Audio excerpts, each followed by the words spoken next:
Right. So we are in the book of Acts, right? Uh, and the whole series is called Truth Matters, right? So for those of you who've been around the last few weeks or a couple of months, uh, why should we seek the truth?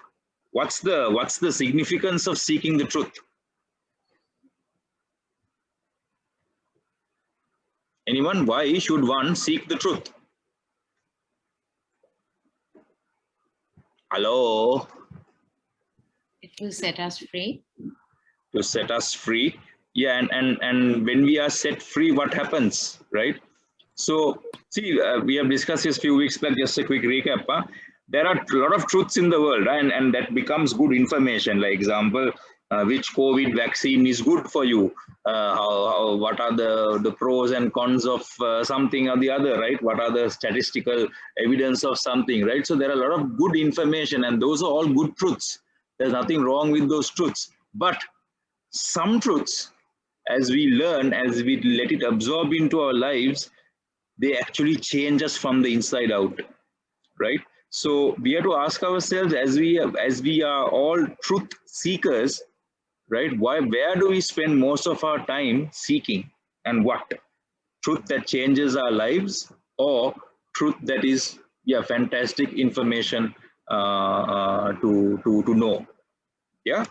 So as we have been studying the book of Acts, right? As we have been studying the book of Acts, right? Um,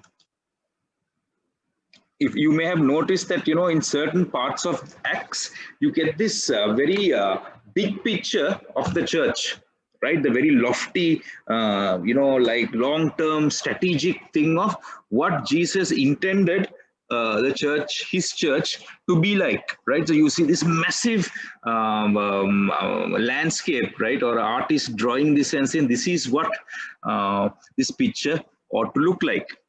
And then, like last week and this week, right, you will also come across stories, right, of lives that have been transformed by the gospel, right? So you get this big picture, and then you get this little zoomed into little stories of Stephen, stories of Paul last week, and today we'll discuss a few more stories of Peter, and of lives that are transformed, right?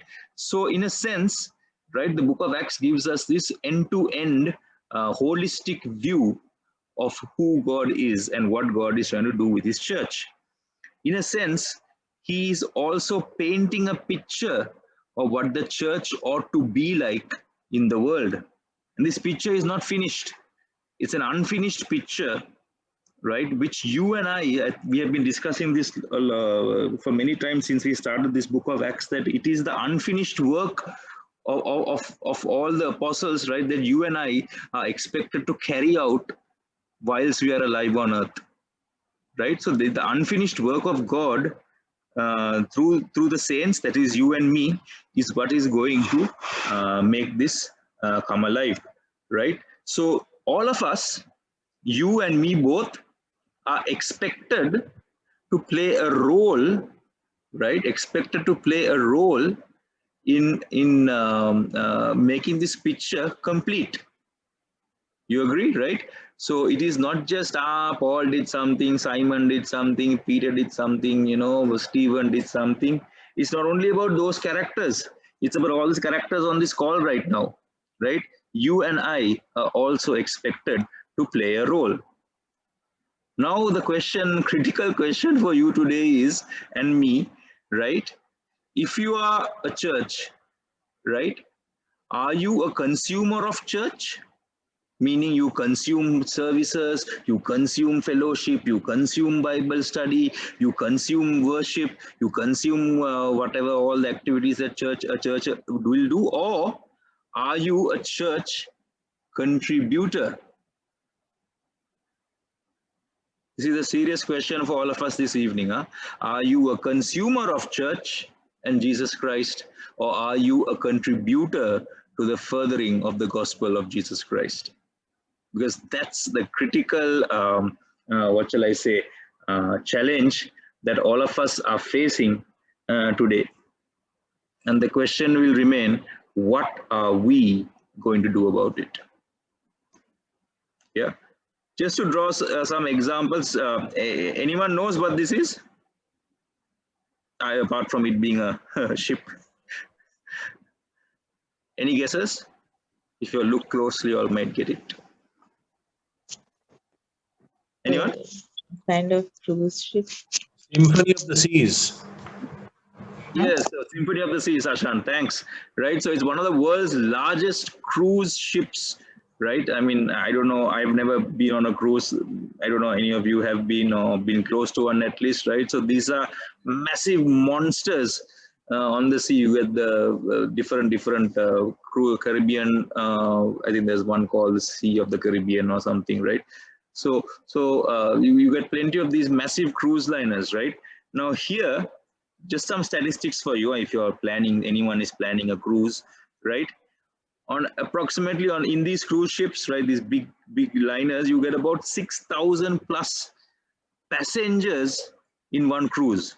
Imagine, 6,000 plus people, and in order to look after these passengers, they serve, right, a crazy amount of meals. They serve to look after these 6,600 people. They make about 30,000 different meals a day, and they have about 2,300 plus staff, right? Staff trying to make the guests happy, the clean the beds, and all these things, right? So this is what it takes to make this a success. This entire cruise, 7-day or 14-day or whatever number of days, a success, right? So you will agree, right? Now, if you're a staff member in this cruise ship, if you don't do your part, the cruise is going to be a utter disaster for the guests, right? So they have to be contributors in making this cruise a success. Whereas the people who attend will be the consumers of the cruise. They will see the beautiful, I don't know whether it's Antarctic or the Pacific or whatever the place they are going, they'll see it, right? So now you got to ask yourself, are you in it for the cruise? Are you in it to contribute, right? Think about it this evening. Is your involvement in church a consumer, or is your involvement a contributor? Yeah, so the Symphony of the Seas, like Ashan guessed, right? Here are some statistics if you ever want to go on one, right? So this one particular is 5,500, so many cabins, it's only 3 years old. Yeah, so it's 1,000, 2,000, almost 2,200 feet long. So blah, blah, blah. Yeah, just in case you're thinking of going on a cruise. Right, so if you recall, we were at Acts chapter 9. We've finished off with Mr. Paul last week, right? And today we are continuing on Acts chapter 9. So in verse 31, right? So the church throughout Judea and Galilee and Samaria enjoyed peace, right? This is soon after Paul had got converted, right? Being built up and is going on in the fear of the Lord and in the comfort of the Holy Spirit. It continued to increase. So obviously you might be saying, yeah, naturally there'll be peace, no, because the church's biggest whatever you got, not the terrorist, but the most vile opponent of the church suddenly converted. So therefore, no wonder there was peace, right? But it's actually the peace that is being described here is actually that the church was at peace with each other. It was not a case of the church being at peace with the non-church people or the Jews, the non-other Jews, right? It was the fact that the church itself, wherever they were, remember there were no buildings. These are small house churches and houses and families meeting here and there. So they had no division. They were building each other up, right? They were growing together, and they were having an impact in society. So whatever church you're part of, whatever group you're part of, right? Are you having an impact on society? Thirdly, you find that it says they were living in the fear of the Lord, basically meaning they were in reverence of God's laws, right?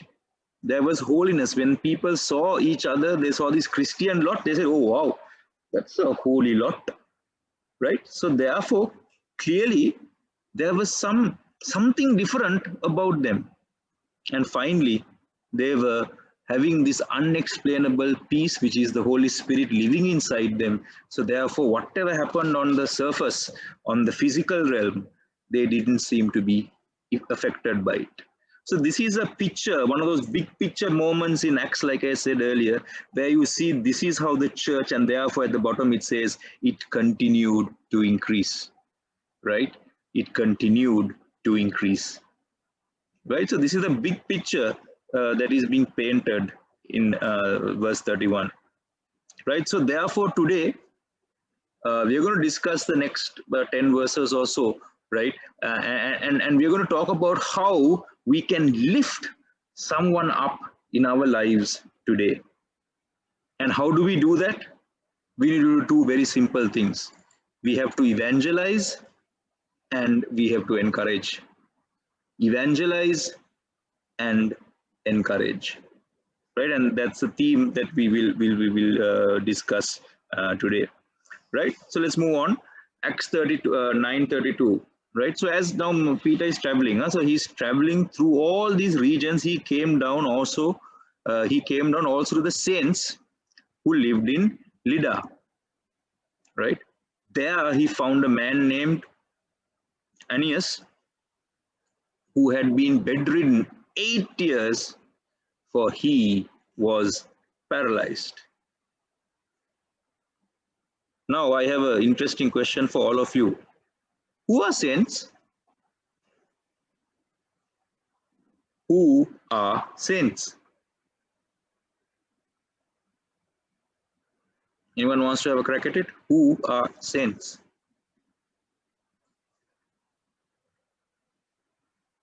Who is a saint? I mean, you'll have heard of saints, you'll have met, maybe, right? Who are saints? Or someone holy. Someone holy, okay.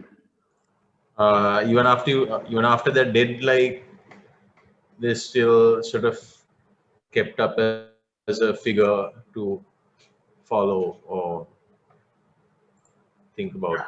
So true, Ashan. So I think I also had this perception or idea of a saint as someone who has led a holy life, and therefore even after he saw her death, they continue to be revered and revered and worship. Not in, I won't say worship, would be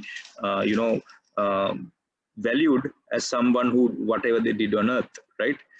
However, if you read all the epistles that Paul wrote, this is 1 Corinthians, the beginning of 1 Corinthians. It says, to the church of God, which is at Corinth, to those who have been sanctified, that means they have been set apart in Jesus, Christ Jesus, saints by calling.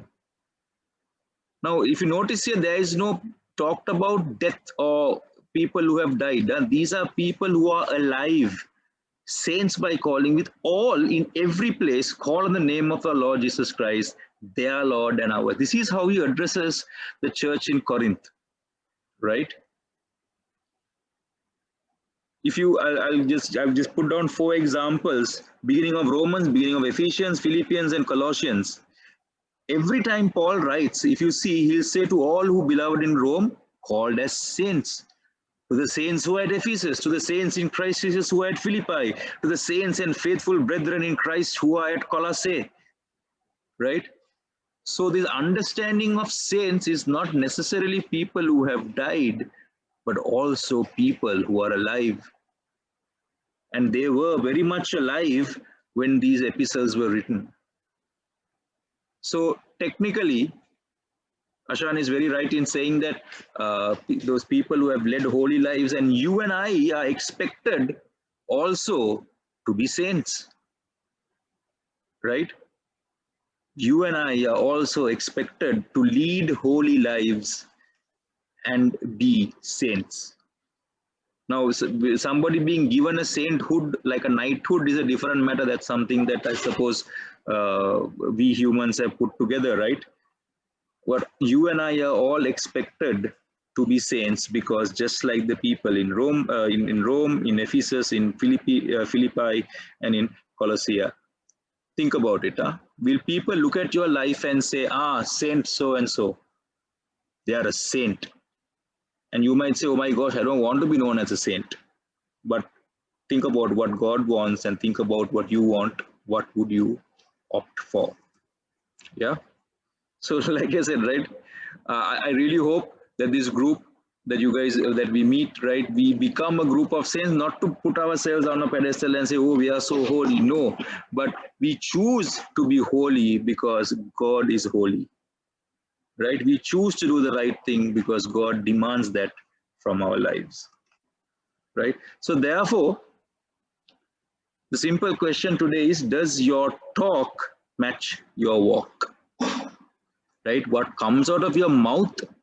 Because for Paul to address all those groups of people and say, hello, saints, obviously their walk was as good as their talk. That's why they've identified as saints.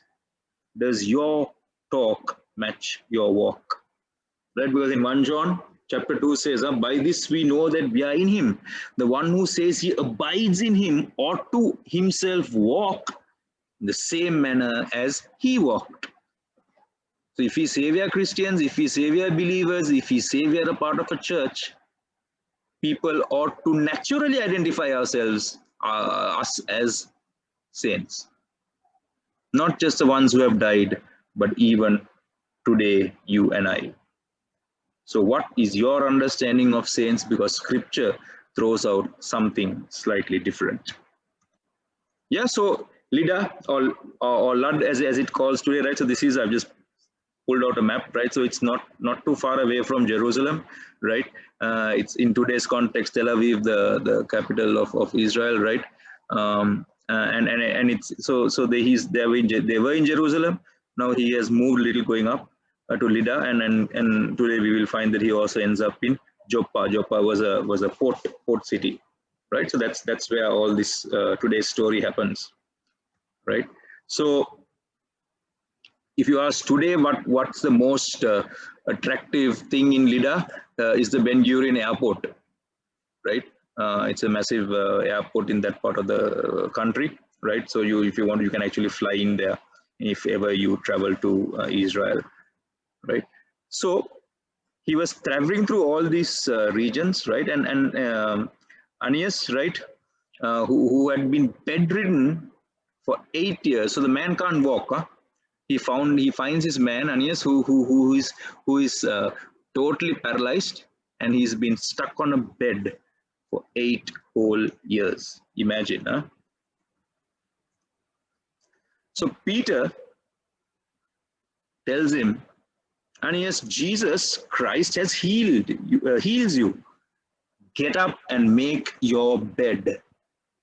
Immediately he gets up, and all who lived at Lydda and Sharon saw him, and they turned to the Lord.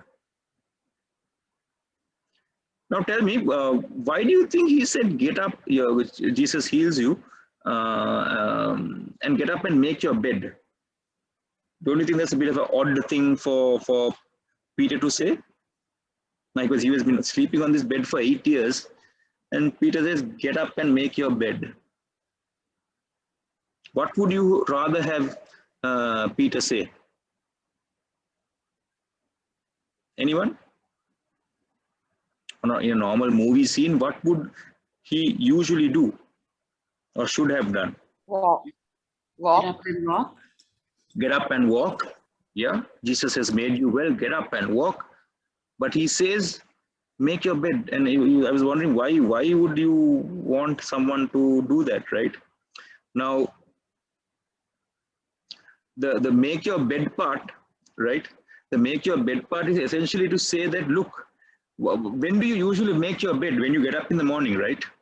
When we get up in the morning, most of us who go to work, right? Get up in the morning, you make your bed. Why? Because you're looking forward to doing something that day, and making the bed is part of it, right?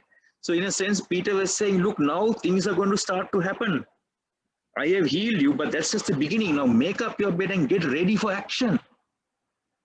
Don't just now think, oh gosh, no, I am on the bed still. No, you're no longer on the bed. Make up your bed and get going. Right? And moment everybody saw him, right? They turned to the Lord. Moment they saw this man walking, they turned to the Lord. Right? Now the question is, when people see us, what happens? Do they feel like asking questions? Hey, can I get to know you, Jesus? Can I know why you do what you do? Can I get to know why you don't do this and don't do that, but do this and do that? Are our lives a testament of Jesus? Or is it something that they will say, oh, Christians like I don't want to hang around, and we are putting them off? Think about it. Think about what would drive you to, what would drive your friends and your family wanting to get in touch with you, right? So, a short story, right, of something from I heard it from another pastor, and I'm sharing this with you, right? So there was a lady in the Middle East who had her who had 3 children, and the next child was born, right? And for some strange reason, that she was of the Middle Eastern religion, she was not a Christian, right? And she this child was not doing well, right? And they had the child had a problem, a rare blood issue, and therefore the doctors had said, sorry, there's no way we can. There's basically, written the child off, right? And she had no hope. And then suddenly in her neighborhood, she saw a church, and she thought, okay, look, I've tried all the medical options possible. Why not take this baby to the church? So they took the baby to the church, and the baby was prayed over. And lo and behold, this is something happened recently. Yeah? Lo and behold, the baby, they go back to the hospital, and suddenly they find that this so-called incurable thing has been cured, and God has healed this baby. And so she's like over the moon and beaming, and waits for the husband to come home, right? And she tells the husband, this happened, I took the baby to church, and this happened, and blah blah. And the husband gets so angry that he beats up the wife, and then he beats up the child, and the child dies. And there's total despair, because the husband has because of the fact that they were healed by the people at church, by God, people at church, right? So suddenly there's absolute despair, and now the child is brought out of the house, and they're getting ready for the funeral, because in those cultures the funeral happens quite quickly. And then suddenly the people who earlier had prayed for the child comes running, and they continue to pray for the child while the child is in the coffin, right? And lo and behold, God raises the child up even the second time, right? Now, why am I sharing this with you, right? It's to encourage each of you that, God heals even today, right? God heals even today, right? Sometimes probably people we know, sometimes people we don't know. But God heals today. As much as Peter healed Aeneas so many centuries ago, God is continuing to heal today. However, the challenge remains, once you are healed, is the healing going to transform lives and point people to Jesus, or is the healing taken and just forgotten about? Think of the last time you were healed, or somebody you knew were healed, right? There are lots of places where healing happens, but where does the healing point to? Does it point to Jesus, or does it point to somewhere else? Right? It also reminds of this story. Remember, I think all of us from Sunday school days know this. Remember Jesus was in this town, and these 4 friends They had another friend, another fellow who couldn't walk, and they kind of broke open the roof of some unknown person, right, and lowered the man into the room, right. We find this in Mark chapter 2, if you're wondering where it is, right. And they came bringing him to a paralytic, carried by 4 men, being unable to get him because of the crowd. They removed the roof above him, and when they had dug an opening, they let him down on a pallet, which the paralytic was lying. And Jesus, seeing their faith, said to the paralytic, "Son, your sins are forgiven." Right? Now here he doesn't say, "Get up, take up your bed and walk." He says, "Your sins are forgiven."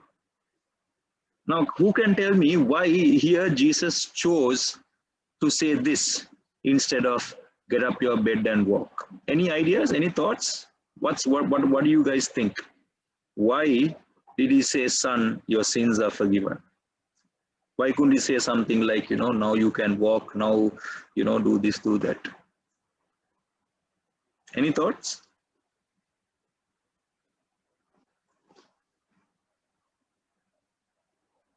Why did Jesus say, "Your sins are forgiven"? Because they were considered sinners, like if they were sick, like paralyzed or something like that. Okay, yeah. So one part is there could have been a misconception that, yeah, my paralysis is due to my sin, right? So therefore, I am in this state. And sometimes we also have this. Sometimes God has punished people, right? And therefore they have been, they have no arms, no legs, or some sort of deformity, etc. Right? But actually, right? I mean, we would have preferred Jesus to say, "Get up and pick up your pallet and go home," right? That's probably what we would have wanted, right?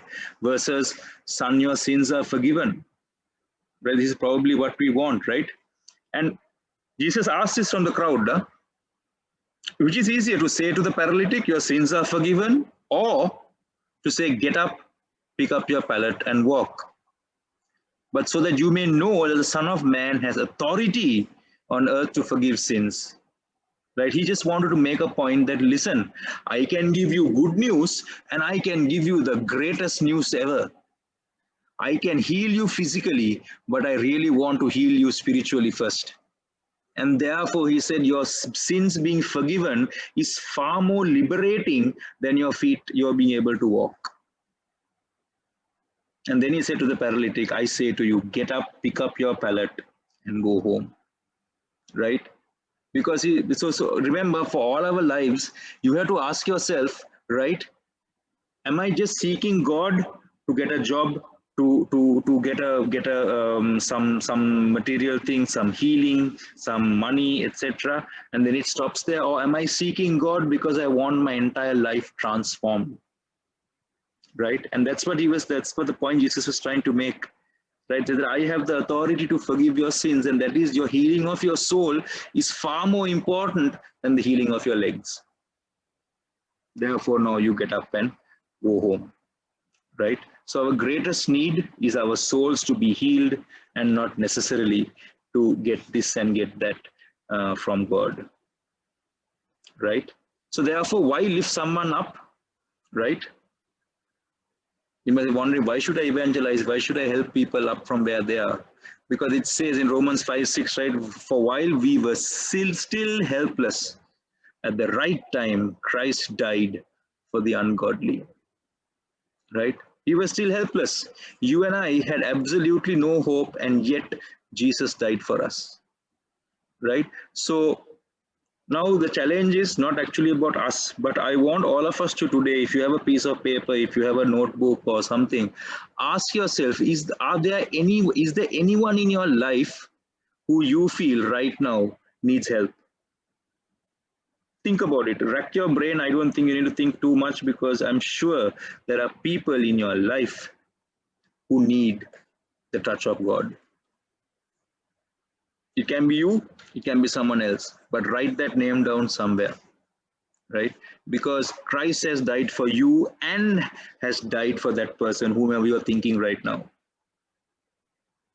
Because we ought to lift people up, because God has put us in those families, those offices, those school environments, those communities, for us to help people up, not to just ignore people, right? So therefore, the question is, what are you willing to do, right? Because you and I were once in the same dump pit, right? We were once ungodly, we were once, and that's why we are saying we are living transformed lives, right? So therefore, right, think about it. The key reason why you ought to evangelize or to tell others about Jesus, so it's a big word, but it simply means to evangelize, right, is to tell others about Jesus. So now he moves on from Lydda to Joppa, which is about 48 kilometers south of, you can see Caesarea on top. And so this is along the coastline, right? So he goes there, right? So now in Joppa, there was a disciple named Tabitha, which translated into Greek is also called Dorcas, right? This woman was bounding in with deeds of kindness and charity, which she continually did. Now here is a lady, right, who walked the talk. Nikan kiyana deva vitarak neveyi, she did it, and that's why it's written here. The woman was abounding with deeds of kindness and charity, which she continually did. All the time she's doing whatever she can, and it happened at the time she fell sick and died. And when they had washed her body, they laid it in an upper room. Right? Imagine, huh? So even people of God have to die. You and I all will die, right? So that's the reality of life today. So therefore, Dorcas or Tabitha also, given all the amazing work she does, she died, and so they wrapped her up and they kept her in a upstairs room, right? So since Lydda was near Joppa, not too far away, the disciples, having heard that Peter was there, sent 2 men to him, imploring him, do not delay in coming to us. Imagine if you were Peter, now you're on this mission trip and you're here in Lydda, and suddenly you're told, hey, come to Joppa. And why? Because somebody has died. What would be your response? Right? What were they thinking? I mean, naturally, if you ask an apostle to come, or usually when after someone dies, people think of a priest so that you can get them to come and do the funeral service or whatever, right? But what were they thinking that Peter could do when this lady had passed away, right? Or rather, what would you do, right? So Peter arose, went with them, and when he arrived, they brought him into the upper room. So they take the man upstairs, and all the widows, stood beside him. Now this is a really sad scene. Huh? They are wailing and crying, and they're showing all the tunics and garments that Dorcas had used to sew while she was. This is a really, really depressing scene, right? You go and someone they loved has just died. We can't believe it, right? And I'm sure you all have also been to a funeral where you just can't believe that person has passed away, right? And Peter is now ushered into this kind of environment, right? And you know what he does, right? But Peter decides, hey, now everybody out. And he decides to kneel down and pray and turn into the body. Now, usually you will never address a live person and say body, I won't say, turn to that body next to you. You will say turn to that person next to you, right? So here in scripture, it's very obvious that she was dead. And he said, Tabitha, arise. And she opened her eyes. And when she saw Peter, right, she sat up. He gave her his hand, raised her up, and calling the saints, again, calling the saints and widows, he presented her alive. So once again, the mention of saints, alive people who are alive, people who are holy, people who are doing God's will, right? Like you and I. But more importantly, can you see, I'm sure Peter also had a moment where he's saying, Lord, what do you want me to do? There's a dead woman in front of me. And what do you want me to do? And all he does is pray. And she raises from the dead, right? And opens her eyes.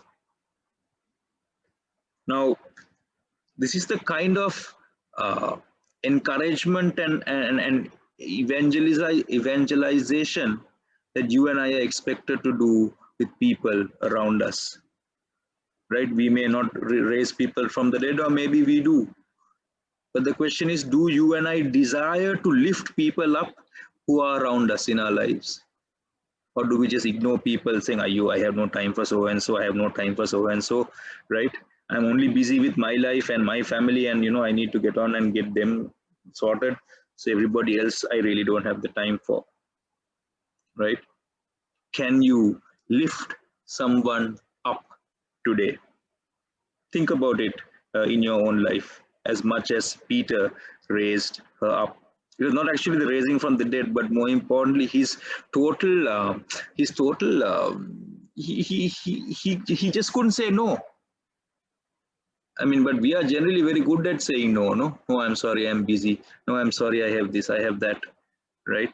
But here you rarely find the man saying no, and God agrees, right?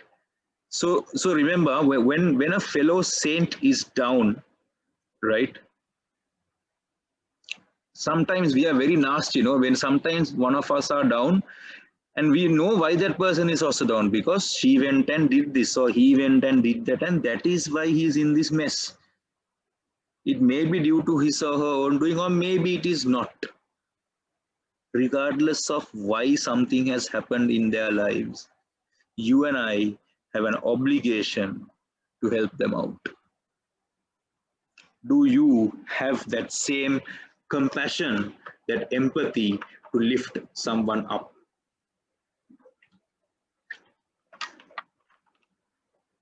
Because today, in this whole COVID-infested environment, it's a challenge, because even to help somebody may come at a risk of your own life. You agree, right? It's a risk to go out, and especially now in Colombo, things are pretty hot. However, the question remains, will you help a fellow saint who is down? Maybe for multiple reasons, but the question remains, will you step out of your comfort zone? Peter certainly did, right?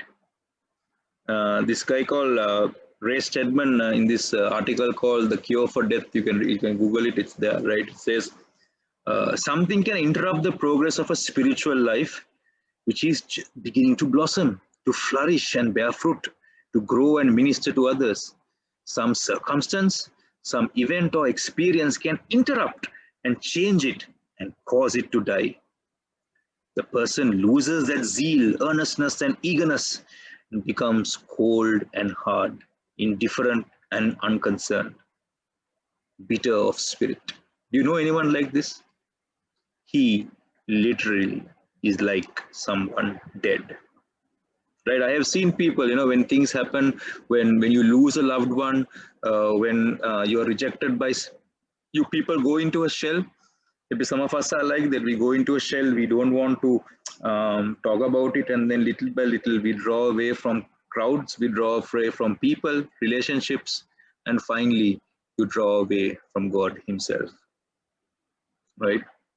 So the second thing, as much as we evangelize, we need to encourage. But why should we encourage people? Because when someone is distracted, right, their vision can die. Right? When you can't see straight, whatever you're supposed to see, you can't see because you're distracted, right? You may be distracted with a relationship, you may be distracted with some wealth, you may be distracted with some various temptations in life, and whichever happens, your vision can die. We need to encourage people, because when one is doubtful, hope can die, right? When suddenly you doubt the love of God, when you doubt the healing power of God, when you doubt anything, suddenly the hope that we have in Christ dies.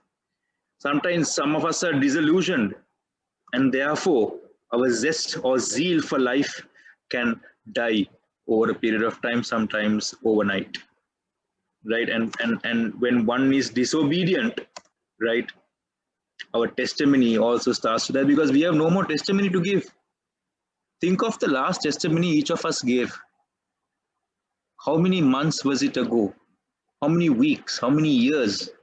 Are you still holding on to those old testimonies you gave? God did this for me, God did that for me, God did this. Why is it that we can't have daily or weekly testimonies of God's goodness in our lives? Yeah. So think about it, right? God expects us, right, to encourage people, because all of us can fall into any of these things on the left, and therefore the ones on the right may be the outcome of that, right? So in Acts 9:41, right, the last few verses, right, it says, it became known all over Joppa, and many believed in the Lord. And Peter stayed with them in Joppa with a tanner named Simon. Yeah, so that was the story for today, right?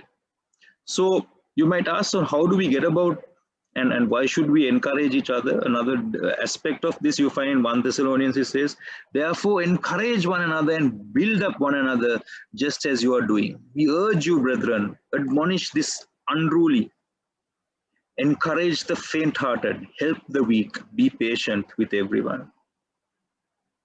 Are we patient with everyone? Are we patient with our spouses, our parents, our children? Are we helping them? Are we encouraging them? Or are we just running around doing our own thing? Right? In Hebrews 10:24-25 says, and let us consider how to stimulate one another to love and good deeds. Are you helping other people love others? Not forsaking your own assembling together, as it is the habit of some, but encouraging one another. And all the more as you see the day drawing near. And that's what it says, no?